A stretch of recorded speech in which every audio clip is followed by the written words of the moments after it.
Muito obrigado por este convite. Tenho muito gosto em aqui estar. E vou, infelizmente, ou não sei, os meus slides estão em inglês. You can follow them, because they're in English. You just turn around.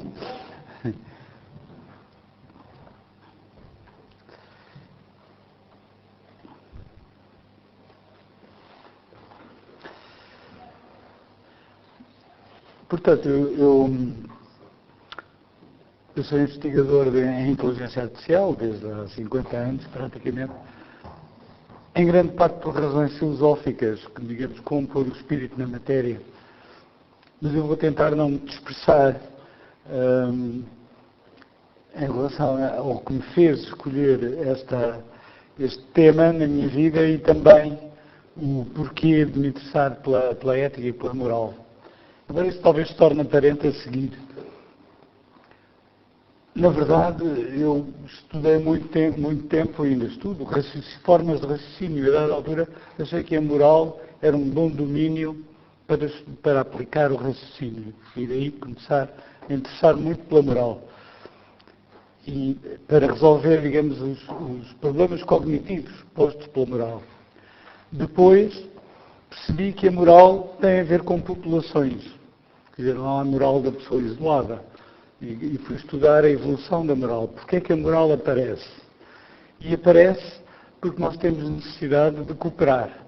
Somos uma espécie gregária e sem essa cooperação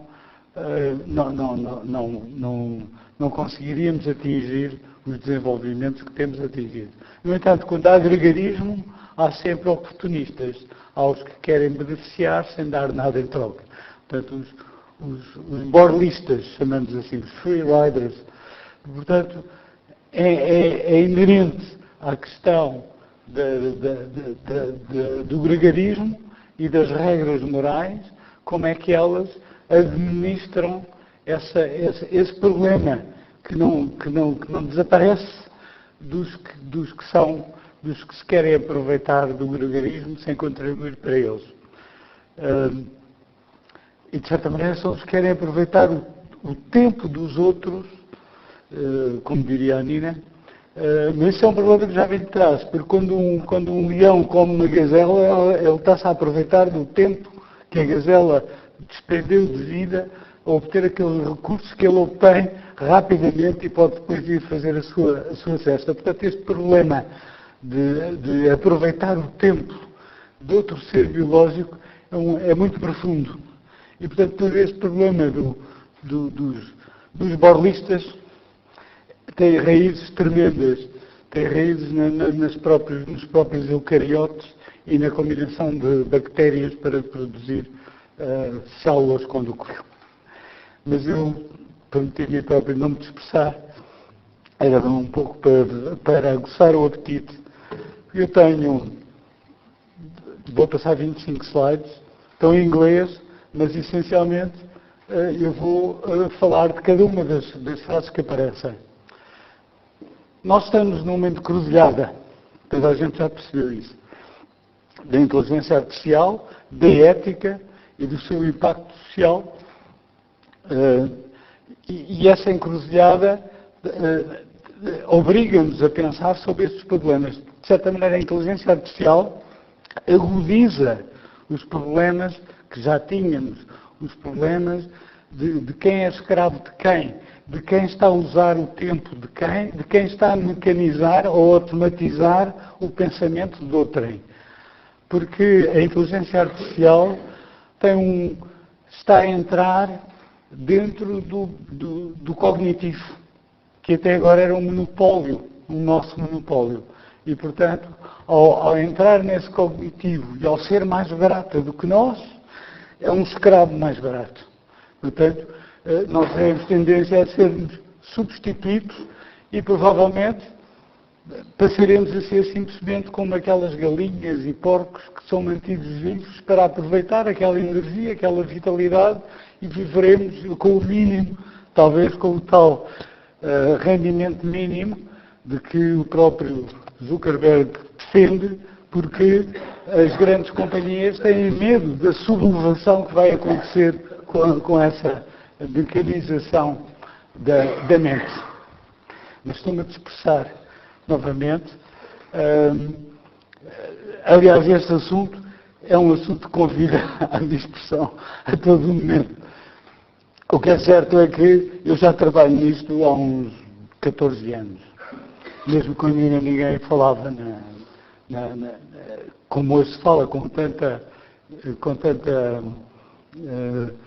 frequência nas questões das máquinas e das éticas. Há 2 anos publiquei estes 2 livros. Um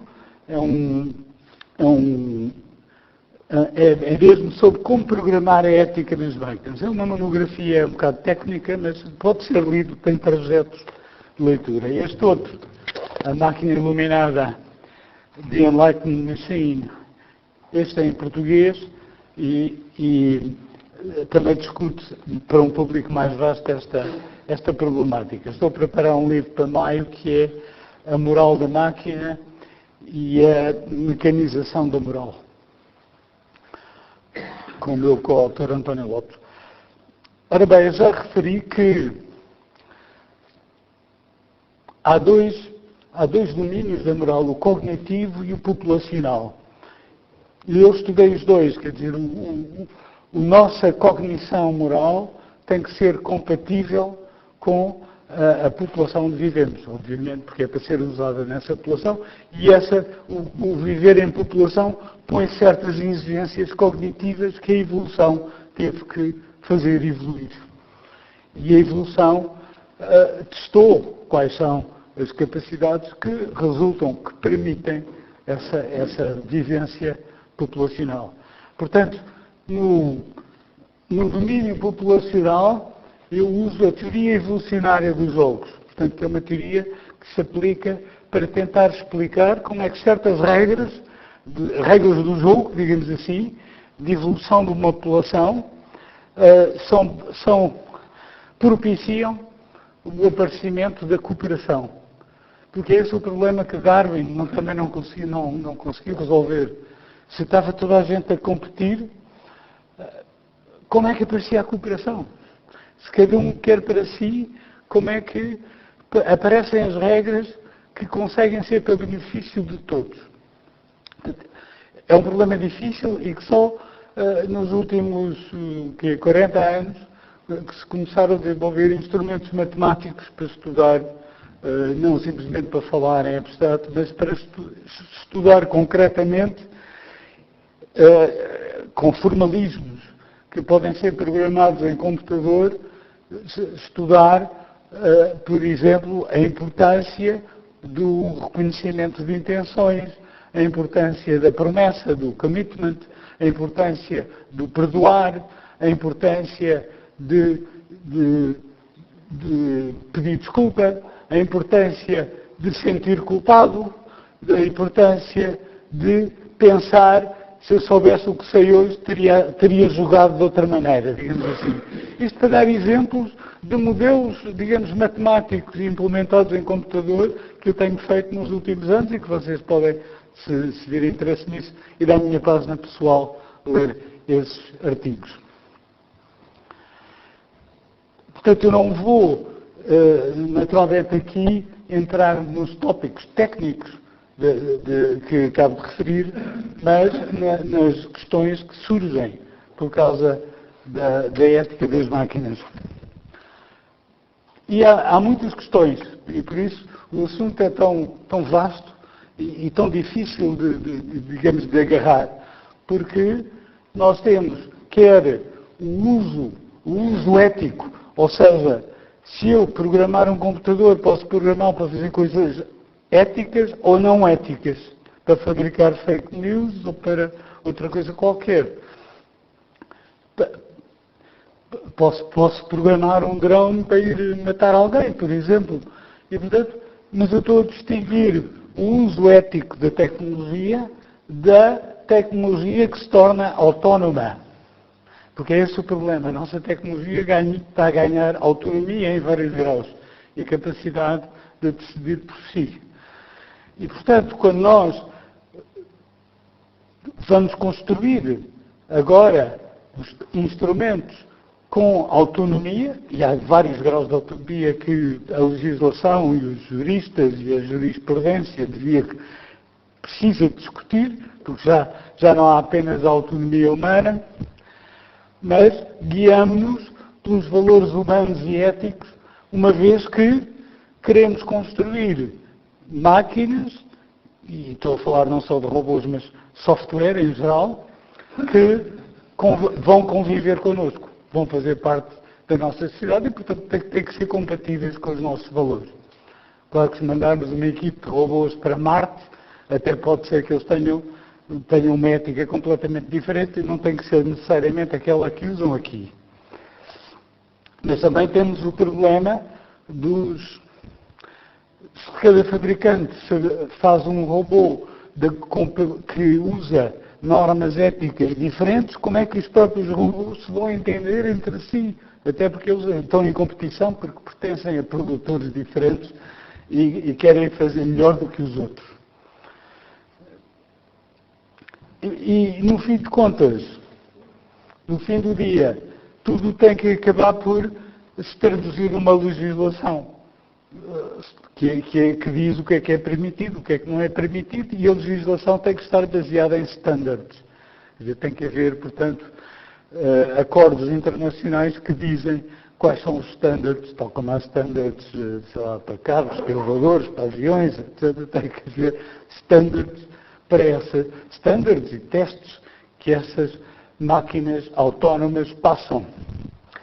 Claro que depois há todos os assuntos técnicos, que eu dei algum sabor, e depois, claro, há os impactos sociais e as questões dos valores. Afinal, nós estamos a fazer as máquinas para nos escravizarmos ainda mais ou para nos libertarmos da escravidão, da escravatura. Quem é que está a beneficiar disso? São os 1% mais ricos do mundo, ou o conhecimento e a tecnologia deve ser para benefício de todos? Como é que deve ser o sistema de impostos? Como é que deve ser o novo contrato social? Porquê distinguir entre capital e trabalho? Essa falsa distinção que vem da primeira revolução industrial, portanto, são questões que o nosso Parlamento e outros Parlamentos deviam estar a discutir, e alguns estão. E que são questões inevitáveis, como eu disse, que a inteligência artificial vem tornar mais agudas. Todas estas questões tornam-se mais agudas quando aparecem estas máquinas autónomas. Toda a gente saberá que já se falou aqui, robôs que tomam conta de idosos, dos drones, carros sem condutor e até jogos éticos. Isso foi um jogo que eu fiz de um robô que vai salvar uma princesa, mas o robô pensa se vai fazer isto ou se vai fazer aquilo. Isso é o núcleo da moral, é imaginar alternativas e escolher entre alternativas. E as ações que levam a cabo essas alternativas. Portanto, e as máquinas hoje em dia têm essa capacidade cognitiva de pensar em alternativas. E até de pensar, mas se eu tivesse feito diferente, o que é que teria acontecido? E assim irem-se melhorando eticamente. Ou piorando. Tudo isso pode ser usado para que as máquinas, digamos, ataquem os nossos inimigos, tornem ainda mais ricos aqueles que já são os mais ricos do mundo e que querem continuar a dominar-nos como já dominam. E, portanto, todos estes problemas acabam por redundar em questões políticas e de valores. Quais são os valores que nós queremos? E é isso que vai determinar como queremos usar esta tecnologia, que pode ser e é um valor muito importante, um valor acrescentado da nossa espécie, que devia ser devia ser para o melhor bem de todos nós. Não há razão para não ser para o melhor bem de todos nós. E isso são as questões políticas que são tabu. Ninguém quer discutir essa questão política. Então discute-se a tecnologia, se é boa, se é má, se pode ser bem usada, mas não se está a discutir quem é que ela está a servir e porque é que está a ir naquela direção e não noutra. Portanto, como eu disse, as máquinas estão mais sofisticadas, autónomas, atuam em grupo, e, portanto, criam novas questões de responsabilidade e de escolhas que as máquinas fazem em situações éticas. Portanto, é um problema que nos está a bater à porta e ao qual não podemos fugir. O problema está ali e está-nos a entrar, digamos, pela porta adentro. Portanto, há um novo paradigma moral, ou seja, a moral agora tem que abranger agentes inteligentes artificiais para além dos humanos. E que vão conviver connosco. E como é que nos vamos preparar para isso? Para além das máquinas terem que coexistir entre elas e, portanto, têm que também tornar-se mais humanas para a sua convivência connosco. Isto é um bocadinho de autopublicidade que eu já fiz. Claro que isto é um capítulo, é um assunto muito interdisciplinar que envolve filosofia, lei, psicologia, antropologia, evolução, biologia evolucionária, etc. E, portanto, para melhor perceber a moral das máquinas, nós temos que saber programar alternativas morais, programar em computador e observar, para poder reproduzir, para poder melhorar, para tornar objetivo, para digitalizar, fazer a tal digitalização, pôr num alfabeto, no fundo, que são os programas, são constituídos por sequências de símbolos, de que a Dina falou, mas não vou entrar por esse campo agora. Me levava quais são os limites da matemática, quais são os limites da lógica, porque usam símbolos e o computador, que é um processador geral de símbolos, tem limites ou não tem por usar símbolos. É toda uma outra avenida, outra vez um pouco de publicidade. Portanto, estas questões da inteligência artificial vão ter um profundo efeito no mercado.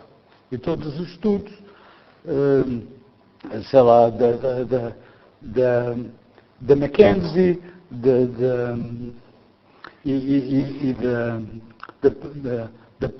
como é que ela se chama? Procter and... não me lembro agora o nome. Portanto, há várias firmas que têm estudado a questão do impacto no mercado e uma das questões vexatórias é a nossa falha em estudar os impactos tecnológicos a tempo de os realizar. Aqui a nossa deputada do CDS diz, não, mas quando vier o problema a gente logo o resolve.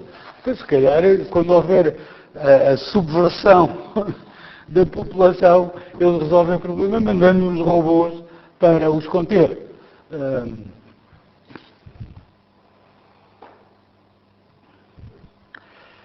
Portanto, indo ao relatório recente do McKinsey, estão aqui as referências, mostram que vai haver o resultado líquido de 20% de desemprego, no fundo, a breve texto, até 2030. Isto tem sido repetido por outras análises, uns dizem 20%, outros dizem 15%, o mais baixo que eu vi foi 12%, mas vai haver um impacto realmente muito grande, porque não vão ser destruídos mais empregos do que vão ser criados. E, e é este facto que os nossos deputados, o nosso Parlamento, devia estar a estudar se em Portugal são 20%, são 15%, são 30%, e por que caminhos é que isso vai acontecer e como melhorar isso. Portanto, estes estudos, que são estudos internacionais, não estão a estudar, estão lá Portugal, mas não estão a estudar em pormenor a situação portuguesa. O New Yorker, aqui há um ano, mostra tem esta capa, em que aparece até, curiosamente, um cão robô e um desgraçado que acompanha aqui como é que se diz? O sem-abrigo, enquanto os robôs lhes dão os tostões. É a moral dos robôs que vai dando os tostões aos sem. Hã? Os robôs usam versátil. E, portanto, o que é que isto vai resultar? Uma casta, tipo, como na Índia, e pode ser como na Índia, como a antiga Índia, em que as pessoas aceitam que estão numa dada casta e que só podem casar dentro daquela casta, etc. Portanto, vai haver os donos dos robôs, que podem ser as pessoas que têm dinheiro suficiente para comprar um robô, que são chamados rendeiros, não é? que investem para ter um robô, tal como os outros que investiram numa quinta e para depois ter os outros a trabalhar para eles, porque eles investiram nessa quinta. São os rentiers. Depois, claro, que tem que haver estes managers, tem que haver os que treinam as máquinas, e depois há todos os outros.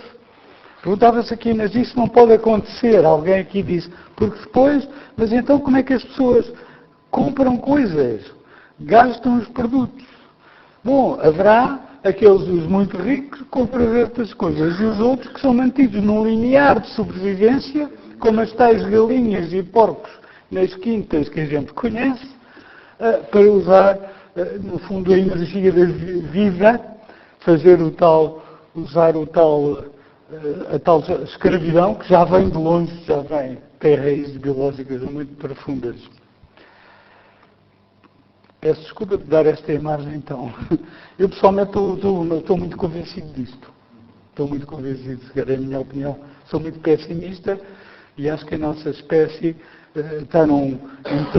pintou-se num canto, painted itself in a corner, e não temos a capacidade de resolver os problemas que criamos.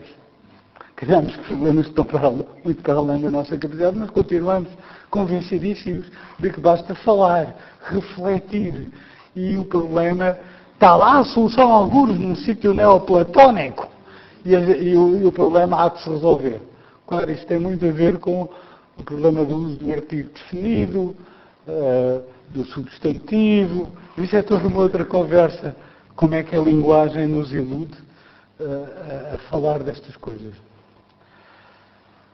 Portanto, nós estamos em plena sociedade algorítmica, que é a sociedade da própria burocracia algorítmica. Todos nós transformamos as coisas em rotinas, mas cada vez mais essas rotinas, essa algoritmização, essa mecanização, pode ser usada para o bem, digamos assim, para a vantagem de todos, está a entrar pela cognição adentro. E é esse o problema. E como a inteligência artificial vai sendo cada vez mais potente, nós próprios estamos a ensinar a inteligência artificial para ser mais potente e, portanto, metendo golo na própria baliza. Os médicos estão a ensinar os computadores a substituírem os médicos, por aí fora, a breve texto, os arquitetos serão uberizados. O arquiteto recebe um telefonema, pode vir aqui 3 ou 4 horas para assinar o plano, ver se está de acordo com a lei. Está bem. Vamos ser todos uberizados. O nosso deputado do Bloco de Esquerda falou nessa fragmentação dos empregos. E bem, foi o que eu gostei mais de ouvir, foi eu. Bom, as máquinas vão superar-nos. Isso é a grande discussão. Vem aí o exterminador superar-nos.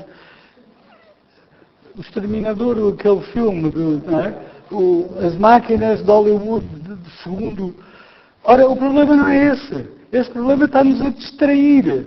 O verdadeiro problema é este.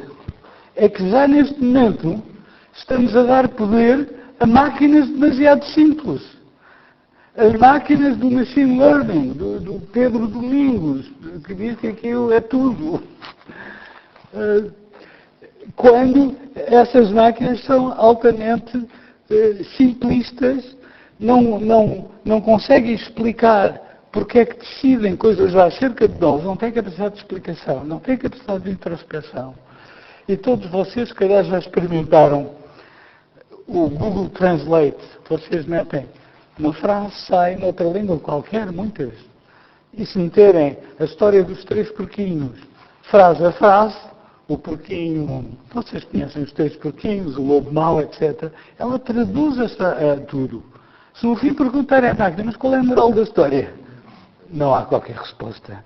Porque não há, na verdade, qualquer compreensão.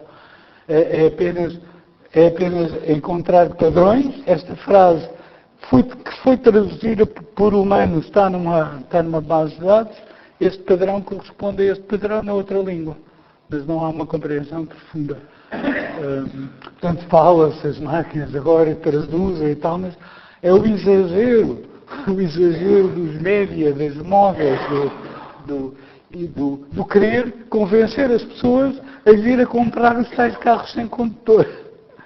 Portanto, veio daí essa necessidade de impingir esse novo produto e de substituir as pessoas nas suas qualidades cognitivas, que vem este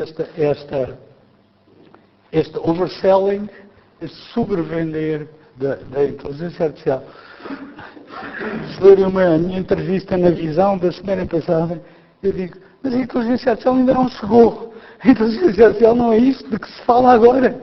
A inteligência artificial tem muitas outras capacidades que já são estudadas há dezenas de anos e que não são as que estão a ser usadas naquilo que se chama inteligência artificial. Bom, isso é toda uma outra discussão. E, portanto, é por isso eu começo esse meu artigo dizendo não, a inteligência artificial ainda não chegou. Preparem-se porque o que agora, todos esses temores que têm, ainda não são nada, com a capacidade que ela tem, conforme for usada, para nos substituir naquilo que até agora era um monopólio nosso. E aquilo que eles chamam de Deep Learning, eu chamo de Dark Learning, à semelhança de Dark Matter, de Dark Energies, as tais que ninguém sabe afinal o que é. E o tal Deep Learning não se explica. Não é uma aprendizagem profunda. A única coisa que é profundo é o número de níveis da rede neuronal, que tem muitos níveis e, portanto, é chamada dita Deep, mas a aprendizagem não é Deep. Aquilo é uma técnica dos anos 60, que agora, como os computadores estão mais rápidos e há mais dados, tem esses resultados, mas tecnicamente é uma coisa simples. Enfim,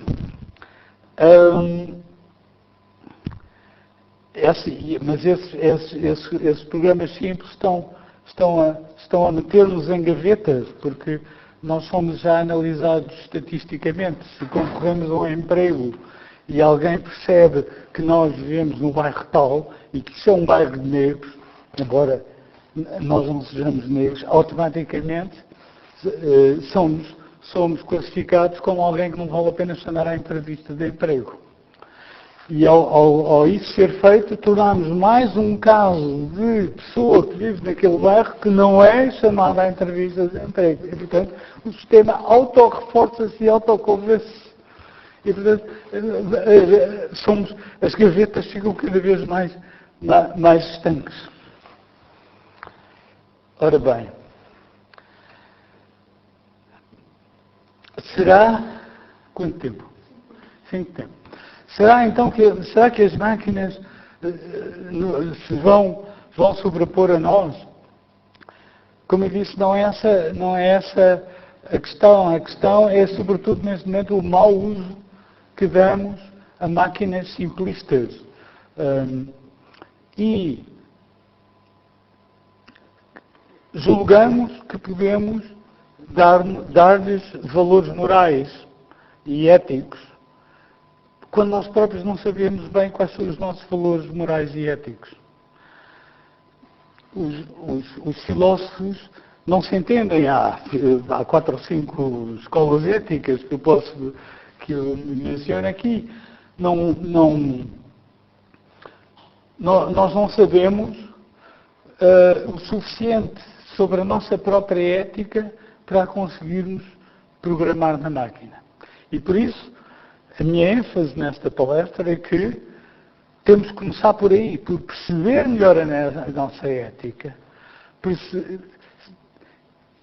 para, ao usarmos o computador para testarmos teorias éticas, que têm que resolver problemas, os velhos dilemas éticos que as teorias éticas tentam resolver, e o que eu fiz naquele livro que vos mostrei foi resolver dilemas éticos filosóficos tradicionais. É por aí que se deve começar. Não se pode começar logo com uma teoria ética geral, mas podem-se resolver problemas clássicos. Portanto, o estudo, nós temos que melhorar o nosso conhecimento sobre a própria ética. Não podemos começar a delegar nas máquinas como estamos a fazer cada vez mais. E máquinas que nem sequer são capazes de se explicar. E aqui está, nós não sabemos bem as nossas éticas, não há uma teoria universal de éticas, há combinações de teorias, e nós no dia a dia até usamos teorias categóricas, kantianas, construtivistas, à la Scanlon, ou utilitaristas, à la Hume, ou Virtue, à la Aristóteles, todas estas teorias lançam uma perspectiva sobre a moral, sobre a ética. Não se pode dizer que há uma delas que é mais verdadeira, mas são combinações. E as máquinas têm que saber melhorar a sua ética, não se programa a ética de uma vez por todas. Eu neste livro mostro como é que um robô vai evoluindo as suas regras éticas à medida que vai tendo experiências e problemas para resolver. Portanto, em resumo, nós precisamos saber mais sobre o nosso vocabulário ético. Quando não só estabelecemos o vocabulário, nunca o conseguiremos pôr numa máquina. A caracterização das normas éticas, por exemplo, há as normas de guerra, de engagement, war engagement rules, há as regras de normas em hospitais, quer dizer, temos que começar por normas e regulamentos que toda a gente estão bem estabelecidos e começar a partir daí a generalizar. E por aí fora, há aqui outros aspectos que nós precisamos, enquanto não sabemos mais sobre isto, nunca conseguiremos tornar as máquinas éticas. E, portanto, eu, num apêndice a estes slides, detalho mais coisas sobre estas facetas, que os slides vão estar disponíveis, ou pelo menos ou vão estar na minha página, e quem queira pode seguir esses pormenores.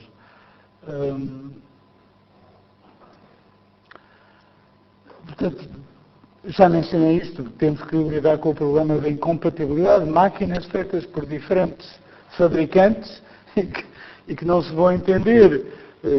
Temos robôs que estão a tratar da segurança de um centro comercial, mas feitos por 4 ou 5 fabricantes diferentes. Quer dizer,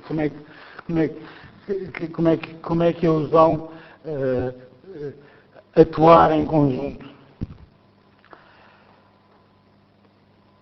Bom, também há outro problema, mais um, um problema da corrida da chamada AI Race, que é a corrida que existe atualmente entre os diversos companhias que desenvolvem a inteligência artificial. Cada uma delas quer conquistar um mercado mais depressa que outra.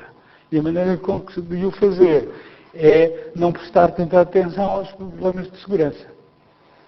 Eu tenho um projeto financiado pelo Future of Life Institute, que é justamente isso. Como estabelecer as regras do jogo e de forma a evitar esta corrida às armas, digamos assim, por analogia à corrida às armas nucleares. Mais legislação, problemas de impostos, e aqui o meu ponto é que se uma máquina substitui o humano, também tem que substituir o humano do ponto de vista dos impostos que o humano pagava. Substituir é substituir. Não é só para aquelas facetas cognitivas que vai substituir. Takeaway conclusions. A moralidade não é apenas evitar o mal, mas também é promover o bem comum. Não sabemos ainda o suficiente sobre a moralidade humana. Precisamos de novas leis para garantir que o software é ético, e nomeadamente o software financeiro. As máquinas simples são perigosas. E quem é que vai beneficiar, quem é que está a beneficiar deste desenvolvimento imparável? E, portanto, isto é um campo muito interdisciplinar. E isto é o meu último slide, que é o robô a pensar se, nesta ocasião, se deve matar ou não deve matar. Quem quiser ver isto, eu vi uma entrevista a esta revista alemã, Machine Moral, mas se carregarem aqui tem a tradução em inglês. Pronto, muito obrigado. Obrigado por vocês.